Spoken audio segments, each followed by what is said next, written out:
ఏమంటున్నట్టే Wake question అనుకోండి, అంటే మీ ఉద్యమాన్ని సరే ఉద్యమం అనుకోండి, ఇంకా స్టార్ట్ చేస్తున్నారు అనుకోండి, పార్టీ పెడతారో పెట్టారో కూడా నాకు తెలియదు, మీరే సమాధానం చెప్పాలి, అంశం తర్వాత మాట్లాడదాం. నేనేమంటున్నా అంటే మీ ఉద్యమాన్ని నీరుగార్చడానికి ఆ 8 సీట్లు ఇచ్చారా, ఇది వేక్ క్వశ్చన్ అనుకోండి, ఆన్సర్ ఏం చెప్తారు మీరు? అది మీరు సాధించారని మీరు అనుకుంటున్నారు. విషయం ఏంటంటే ఉద్యమాన్ని నీరుగార్చడానికి ఇవ్వడం ఏంది, సీట్లు ఇచ్చారుగా అంత బానే ఉంది, ఇంకా డివైడ్ చేసి సంఘాలన్నీ కూడా నో వే అట్లా అననీకి కూడా లేదు.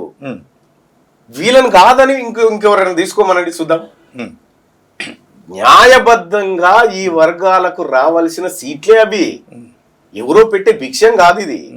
న్యాయబద్ధంగా ఇప్పుడు మండలిలో 40 స్థానాలు, 40 స్థానాల్లో 29 మంది అప్పర్ క్యాస్ట్, రైట్, 9 మంది బీసీలు ఉండే, ఒక ఎస్సీ ఒక ఎస్టీ ఉండే.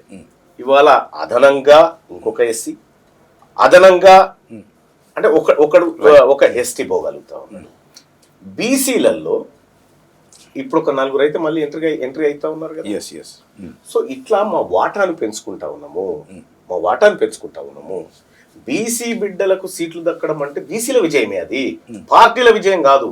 పార్టీలు భయపడి ఇచ్చినాయి, వీళ్ళకు భయపడి వాటా ఇయ్యాల్సిందే అనేటువంటి అనివార్యత క్రియేట్ చేసినాం, వాక్యూమ్ క్రియేట్ చేసినాం కాబట్టి ఇస్తా ఉన్నాయి. అంటే నేను అనేది ఏమంటే మల్లన్న గారికి ఇప్పుడు నవీన్ గారికి కావచ్చు, విషయం ఏంటంటే అది ఏ పార్టీ, బీజేపీ కావచ్చు, టీఆర్ఎస్ కావచ్చు, టీడీపీ కావచ్చు, ఎవరన్నా కానీ బీసీలకు గనక ప్రాతినిధ్యం వహించేటువంటి హక్కు కల్పించి వాళ్ళకు సీట్ ఇస్తే సరిపోతుంది, అసలు ఈ ఉద్యమమే లేదంటారా? ఏం చెప్తారు?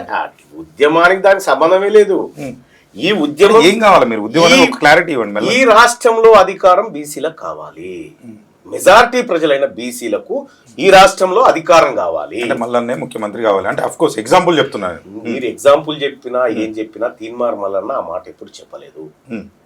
ఈ తెలంగాణ రాష్ట్రంలో బీసీలకు పెద్దన్నల్లాగా ముదిరాజు బిడ్డలు ఉన్నారు, బీసీలకు పెద్దన్నల్లాగా మా గౌడ సోదరులు ఉన్నారు, బీసీలకు పెద్దన్నల్లాగా మా పద్మశాలి బిడ్డలు ఉన్నారు. అర్థమైందా? తీన్మార్ మల్లన్న ఒక్కడి వ్యవహారం కాదు ఇది, ఇది సబ్బండ బీసీ వర్గాలకు సంబంధించినటువంటి రాజకీయ అస్తిత్వం. హమారా హిస్సా, హమారా ఇజ్జత్, హమారా హక్కుమత్, ఇవి మా నినాదాలు. తీన్మార్ మల్లన్న ముఖ్యమంత్రి కావడానికో, తీన్మార్ మల్లన్నకు మంత్రి పదవులు కావడానికో కాదు చేసే ఉద్యమం. ఇది కొంతమంది కావాలని దీన్ని ఇలాంటి పుట్టించి ఈ ఉద్యమాన్ని నీరుగార్చాలనేటువంటి కుట్రలు చేస్తా ఉన్నారు. వాళ్ళు ఎన్ని కుట్రలు చేసి రాజకీయ ఉద్యమం అని చెప్తున్నారు కదా, బరాబర్ రాజకీయమే కదా, బరాబర్ రాజకీయపరమైనటువంటి వాటాలు కోరుతా ఉన్నాం కదా మేము. అందుకోసమే కదా ఎమ్మెల్సీ ఎన్నికల్లో బీసీ అభ్యర్థులను నిలబెట్టినాం. అంటే కోరి ఏం సాధిద్దాం అనుకున్నారు ఉద్యోగాల కోసం అనేది, అదే కొంచెం క్లారిటీ రావట్లేదు. ఇప్పుడు 70 సంవత్సరాల నుంచి మీ దగ్గర ఉండి మీరేం సాధించారు? ఏం సాధించలేదు. ఇప్పుడు మీరేం సాధిస్తారు? పోనీ సాధించలేదు అనుకుందాం, మీరేం వాళ్ళేం సాధించలేదండి. ఇవాళ ఇండస్ట్రీలు వాళ్ళే, జ్యుడిషియరీ వాళ్ళదే, పెద్ద పెద్ద పోస్టులు వాళ్ళే, ఎమ్మెల్యేలు వాళ్ళే, ఎంపీలు వాళ్ళే. వాళ్ళు లేని జాగ ఎక్కడ ఉంది? రియల్ ఎస్టేట్ వ్యాపారాల దగ్గర నుంచి అన్ని వాళ్ళ చేతిలో ఉన్నాయి. అధికారం మీ చేతిలో ఉంది కాబట్టి ఇవన్నీ చేయగలిగారు. అధికారం బీసీల చేతిలో ఉంటే బీసీలకు కూడా ఇవన్నీ వస్తాయి. అంటే మీరు చెప్పేది ఏంటంటే జ్యుడిషియరీ చేతిలో ఉంది, రియల్ ఎస్టేట్ చేతిలో ఉంది అంటే అవి ఉంటేనే ఇవన్నీ మేనేజ్ చేయొచ్చు అధికారం, లేకపోతే ఇవన్నీ మేనేజ్ చేయాలి. జ్యుడిషియరీ అనే దాన్ని కూడా మేనేజ్ చేస్తారా? 100% అట్లా చేస్తున్నారు కదా. ఏ సందర్భంలో అయినా ఒక జడ్జి నియామకం జరగాలంటే కొలీజియం సెలెక్ట్ చేస్తుంది. ఆ కొలీజియం సెలెక్ట్ చేసినటువంటి అభ్యర్థి గుణగణాలను రాష్ట్ర ప్రభుత్వం సిఫారసు చేస్తుంది.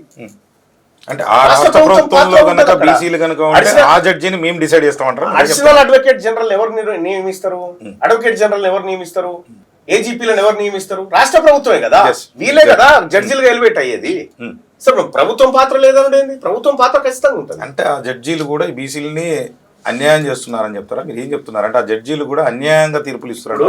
ఈ చిన్న క్లారిటీ వేక్ క్వశ్చన్ అయ్యి ఉండొచ్చు మీకు. నేను చెప్పేది అండి, బీసీలకు రిజర్వేషన్ ఇవ్వాలని 1992లో మండల్ కమిషన్ సిఫార్సు మేరకు 27% ఇవ్వాలని సిఫార్సు చేసింది. రైట్. ఇస్తే అప్పుడు సుప్రీంకోర్టులో కేసు వేసినాం.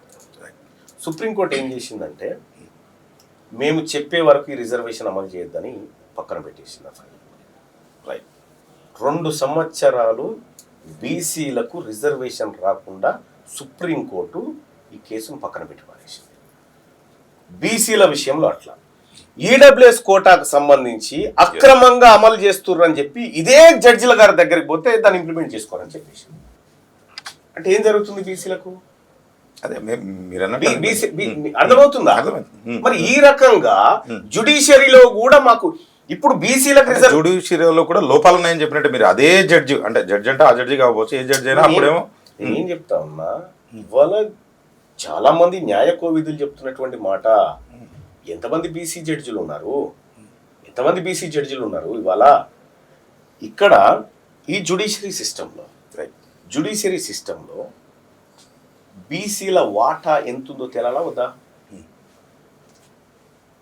ఎన్నోసార్లు కొలీజియం ఉంటుంది. Right, exactly. కొలీజియం వాళ్ళకి నచ్చిన వాళ్ళని వాళ్ళ అప్పర్ క్యాస్ట్ వాళ్ళని చూస్ చేసుకుంటారు. ఇదే చెప్తా ఉన్నా ఒక ఎగ్జాంపుల్ చెప్తా ఉన్నా. వరంగల్ జిల్లా జడ్జు చంద్రశేఖర్ ఆయన పేరు, సీనియర్ జడ్జి. ఆయన హైకోర్టు జడ్జిగా ఎలివేట్ కావాల్సినటువంటి సమయం వచ్చింది. ఒక బీసీ వాడు హైకోర్టుకు పోకుండా ఎంత పెద్ద కుట్ర జరిగిందంటే తీరా ఆయన ఎలివేట్ అయ్యేటువంటి టైంకు ఏసీబీ ట్రాప్ చేయించి ఆయనను పట్టించి ఆయన వెనక సీనియర్లో ఉన్నటువంటి ఒక రెడ్డి మహిళను హైకోర్టు జడ్జికి ఎలివేట్ చేసినారు. అంటే ఈ ఒక్క జ్యుడిషియరీ అని చెప్తలేను, అన్ని రంగాల్లో ఇదే. అన్ని రంగాల్లో బీసీలకు దక్కుతున్నటువంటి ఏదైతే చేదు అనుభవం ఉందో అదే దక్కుతా ఉంది. దాంట్లో ఒక జ్యుడిషియరీ అని చెప్తలేను. సర్వరోగ నివారణి అధికారమే. ఈ సర్వ సమస్యలకు పరిష్కారము బీసీల చేతికి అధికారం రావడమే, ఇంకొక ఆప్షనే లేదు.